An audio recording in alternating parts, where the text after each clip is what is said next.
Chief, let's talk a little bit about, you had Police Week this week, a That's lot of right. activities to really showcase to the public the hardworking men and women, as well as police officers, as well as civilians of the police department. Just your overall thoughts regarding Police Week activities. Well, I think so far, I think it's been successful, with the organization and the participation we had with our department's men and women who are eager to, become involved and engage some of the members of the community, the children who came over here and participated in some of the activities and looked at some of our displays, and they had a fun day.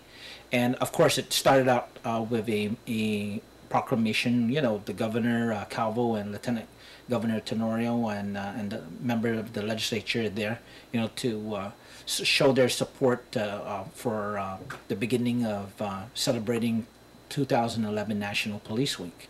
The Sunday Mass was pretty well, and we appreciate the Archdiocese for providing us, a blessing to look at our Police Week activities. And then I think the memorial service too was very solemn occasion. We had an opportunity to remember those that have gave the ultimate sacrifice, and a lot of the families, I think, appreciated that, because they were struggling and challenged with the loss of their loved one, and they continued to suffer from that loss. And we always want to have them in mind, the men and also our nations, because I even give a quote off of the founder of Police Officer Down Memorial, that when you lose an officer, it's not just a loss to the agency, it's a loss to an entire nation. And in the profession of policing is very important, and there's standards that are expected of the men and women of the Guam Police Department. And I think that so far they've held up to their own, and I think the community of Guam are confident that the Guam Police Department are performing their mission on a day-to-day basis. Now, you all recognized a number of officers, even civilians of the year, police officer, supervisor, manager, for their outstanding service throughout the year. Briefly, you want to just talk about just highlighting some of the awards that were given out this year, and really recognizing the hard work of your men and women. Yes, I think, it's always important that on the process of deciding, who gets an award, we have an awards committee that combs through all the submissions and nominations. And I think it was high time that, I'll take for example the civilian person of the year, and what that was Mr. Velasco. And he's been our maintenance person for such a long time, over 25 years of service in the department.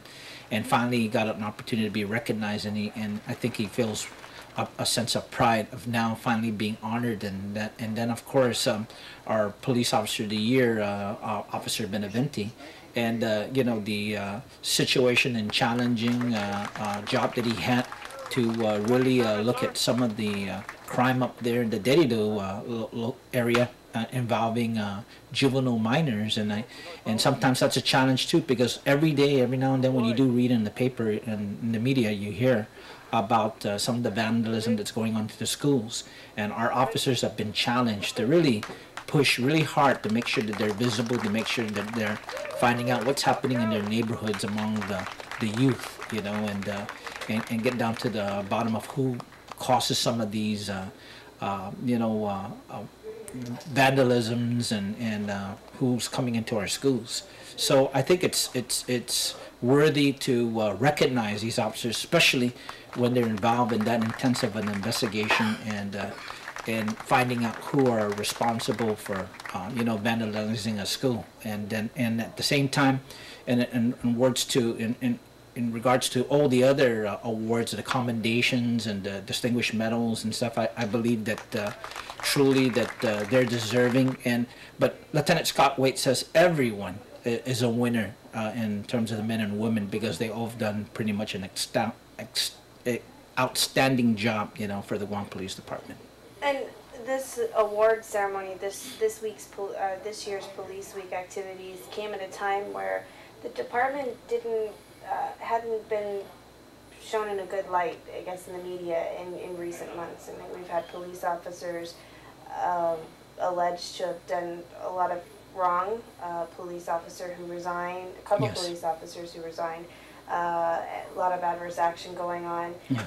How do you think that the public has perceived the department in the last few months because of these few bad apples, so to speak? I think the public, I think, are going to be a little bit more confident when they see that at the department we take it serious when an officer crosses the line, and we're going to take action to ensure that you know, the officers that are going to cross that line and violate the laws are not going to work for this Guam Police Department. There's not going to be any toleration now, and there is no safe harbor now since the new legislation too. So officers who engaged in illegal drugs are going to be dismissed from this police department. And but at the same time too, there's a challenge that the officers know they have to be firm, fair, and professional in their jobs. And I think that the community of Guam, the public, are going to be confident, you know, that police department can police itself, you know, and they're seeing a consequence of that. That the officers will understand that there's consequences for their actions, and they always have to maintain high standards. You came in at a time when the department, some have said, was really divided. And I think over the last few months, we haven't really heard much about any divisiveness. How do you think that morale has changed since you've taken over, and how do you think the department is, how do you think the department is evolving, basically, under your leadership? I think that right now, our managers right now, their current assignments, they've adjusted to where I placed them.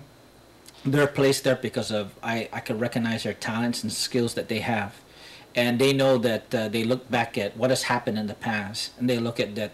The biggest thing that they have to understand is our agency needs to follow the laws. Our agency needs to respect the Constitution of the United States and the Organic Act and the laws of Guam, and with that they have to maintain real good community relations. And we've seen in the past the police department in their relations with the media.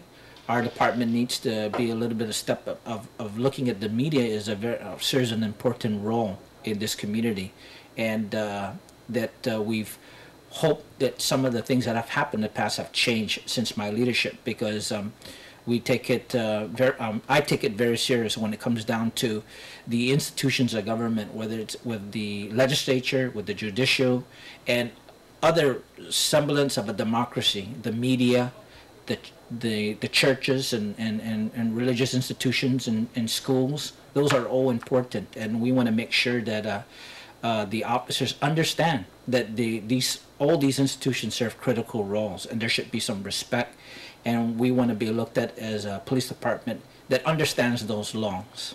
Lastly, Chief, let's talk about the future for GPD. We already know that you all are faced with a budget shortfall just for this fiscal year. Yes. You all are owing overtime, trying to pay it out, but still owe overtime. The government only has so much money. We have 10% raises that haven't been implemented. We have a new fiscal year budget coming up. What's the future hold for GPD in light of these fiscal challenges?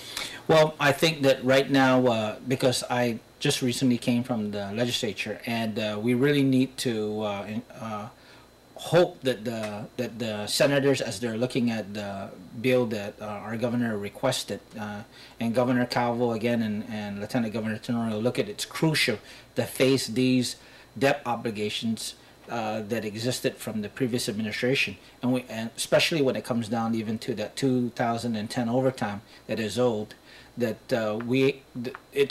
it has to be paid to these men and women in our department that work that overtime. So I think we got a commitment that we don't have enough on our current 2011 budget to pay that unless there's supplemental appropriation given to us, and it's an important issue. And I think down there at the legislature, we hope that the senators act as statesmen and not as politicians, because it's an issue that really affects the working person, that police officer or that civilian who worked that overtime, and also those corrections guards too, who work those overtimes in Department of Corrections. The future of the Guam Police Department is going to be challenging, because we got to learn to live within our means and to be creative when it comes down to revenue enhancement. And sometimes these revenue enhancement, ideas that we have at the police department sometimes may involve that nothing is for free, and we have to look at how our fees look right now. Are they now at the level where we're actually losing, and that we may need to raise these fees? And there's other costs. We have to look at how we're handling our operations and everything. Is there ways that we can minimize some of the impact of costs, because there's an energy, in terms of the oil, the fuel prices. So we're also looking at that, and prices sometimes are some the prices are being increased. The food prices and everything. There's a cost of living, and so I think we also look that our managers are looking at ways to look at how our officers and men and women are juggling those expenses, and how our department are going to be juggling those expenses too.